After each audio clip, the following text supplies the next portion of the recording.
Are Chelsea actually good? Or is West Ham just really bad? Honestly, man, I think it's a mixture of both. I watched that game earlier today and I was surprised. Going into that game, I think we all knew Chelsea were the favorites, and West Ham played so bad against Sunderland. I don't think they had a chance to win, but I think they're going to lose 5-1.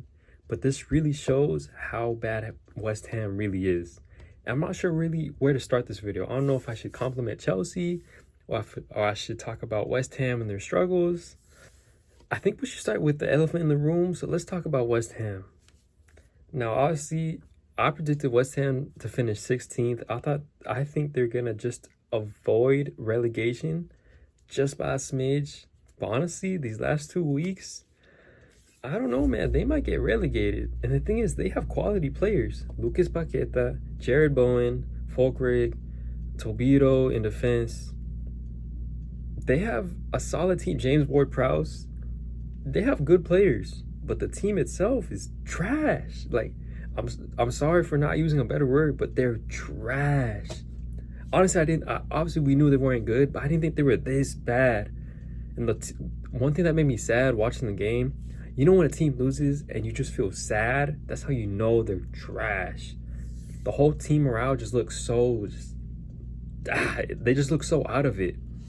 And when your fans are leaving at halftime, once Chelsea scored the 4th goal, the whole stadium was damn near empty. They panned to the cameras and all the fans were leaving the stadium. I'm like, man, this is just sad.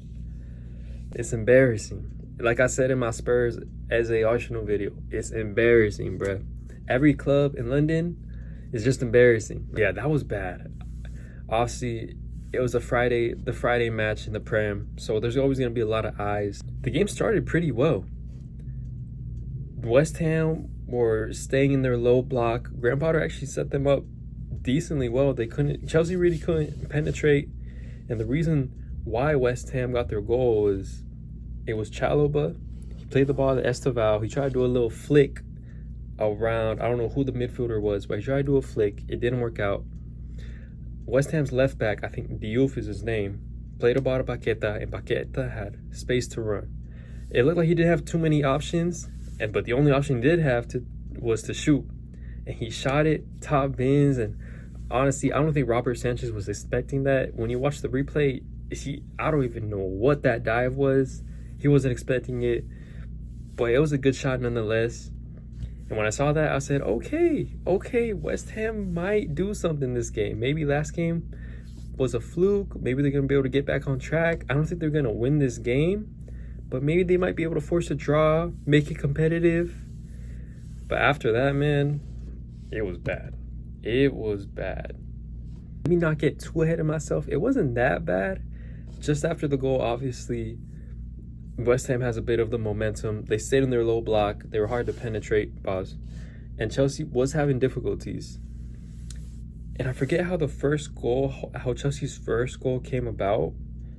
No, Chelsea's first goal was off a corner. Oh my gosh. 3 goals conceded today. I don't know why I did it like that. 3 goals that West Ham conceded today came from corners. I don't know who their set piece coach is. They got to get Arsenal set piece coach, because that was bad. The first one, Cucurella, out of all people, won the header, flicked it to the back post, and then João Pedro was there. He's not going to miss from there. He was literally a foot away from the goal. The second goal, honestly, I thought that was a foul. The second goal, I thought it was a foul on Paqueta from Chalobah. He challenged Paqueta. He kind of threw an arm in, stumbled over him. I think, honestly, that's a foul. I think if that's in the middle of the pitch, that's a foul. I remember watching the replay. I'm like, VAR didn't check that. That wasn't a foul. But nonetheless, they got the ball back. I forgot who crossed it in, but it was a tap in for Enzo at the back post. And I know West Ham as a whole, they did not play good after they scored that first goal. But Aaron Wan-Bissaka, oh my days, man. Aaron Wan-Bissaka. 3 of the goals were his fault. It was just, it gave me PTSD as a United fan. Seeing him not cover his marker on the back post, I'm like, oh my gosh. I'm glad I don't have to see that no more. But the fact that it happened 2-3 times in the same game, oh my gosh. The third goal, it was give and go with Malo Gusto, Liam Delap, and Esteval. Liam Delap played a little ball to Esteval, and Esteval was the fastest player on that pitch. He got to the ball, just ran down the line, did a little feint to get past. I don't know why I did it like that. Did a little feint past the West Ham defender and was able to square it to Enzo, I believe. And once that third goal went in, you knew it was over. It was over. By then, I'm pretty sure West Ham fans were leaving the stadium. They panned the camera to Graham Potter. It was bad. You can tell he was just like, man, I don't know what to do. And once that third goal went in, I think West Ham was just waiting for it to be halftime. The second half started. I'm like, okay, maybe something can happen. Maybe something can change this game. West Ham ended up taking out Folkrig and putting in Callum Wilson. I'm like, okay, I didn't even know Callum Wilson went to West Ham. And I'm like, okay, Folkrig, he was honestly just hurting himself out there. It was hard to watch Folkrig out there. He was just fouling everybody, tripping over on his own feet. So I'm like, okay, Callum Wilson, maybe he might be able to change the game, maybe get a goal back. And it was the complete opposite. I think West Ham just completely capitulated. They weren't able to create anything in the second half.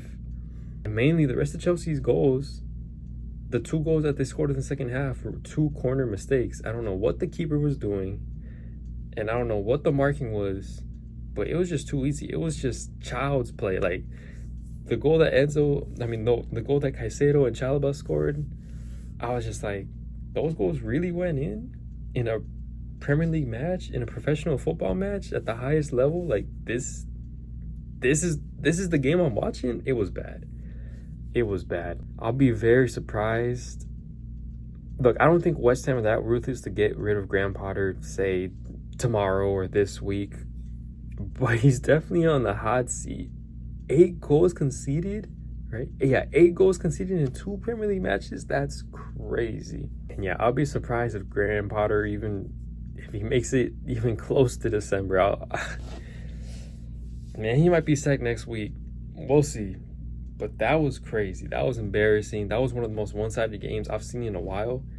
And when you're watching a game and you just kind of just want it to end, like, the whole Simpsons meme, like, stop, he's already dead. Stop, he's already dead. That's how I felt. Like, the whole morale of West Ham was just in the dump. And I remember watching, I'm like, oh, man, this game just needs to end. For me as a neutral fan watching it, and for West Ham and Chelsea, man, they probably want to score 6, 7, 8 goals. But was this match more of West Ham being bad, or is Chelsea actually that good of a team to score 5 goals past the Premier League opponent? I think it's a little bit of both. But honestly, I think it's more West Ham being trash and in the dumps than Chelsea being good. Because I don't think Chelsea really showed me anything too crazy. And like I said, most of the goals were tap-ins, they're off corners. A better team is probably not allowing most of those goals to be conceded. But yeah, you have to give credit to Chelsea where it's due. They scored their chances, and even though some of them were just given to them by West Ham, they did put away their chances. But I don't think this is anything to blow about, to be that ecstatic about. I think West Ham is just in the dumps, and Chelsea, this got something, but Chelsea just took advantage of them. Pause. Like I said, I'll be very surprised if Graham Potter isn't the first Premier League manager to be sacked this season. And when it comes to Chelsea, Esteval won player of the match, which is actually really cool. He wasn't going to play today. Cole Palmer got injured in the warm-ups, and he came in for him. And he actually had a pretty good performance. In the first half, you can tell he had some adjusting to do. There were some times where he didn't make a certain run, or he didn't make the right pass or the right decision, but he eased into the game, and he took his assists very well. Honestly, I don't know how João Pedro didn't get man of the match. I think he had 2 assists and a goal. But shout out to Esteval taking his opportunity. And for both of these teams, man, this was, as a neutral, this was a fun game to watch up until the 60th minute. Once all the fans started leaving, once Chelsea scored their 5th goal, it was like, okay, man, just wrap it up. These next 30 minutes just have to go by. Come on now. Yeah, we'll see what happens with the rest of West Ham's season if they go down. What happens with Graham Potter? If they're able to change this and stay up in the Premier League. Because if West Ham get relegated, man, West Ham's one of the most, they have so much history in the Premier League. They've had so many good players in the past. If they get relegated, that's going to be a very big story for the Premier League. As far as Chelsea, I mean, kudos to them for scoring 5 goals. They did the job they had to do to win the game. So you gotta give them that. But I don't think this is anything too crazy, too out there to be like, oh my gosh, Chelsea won 5-1. See what else happens with both of these teams for the rest of their season. But that's gonna wrap it up for this video. Make sure you like, comment, subscribe, and make sure you stay tuned for more match reactions.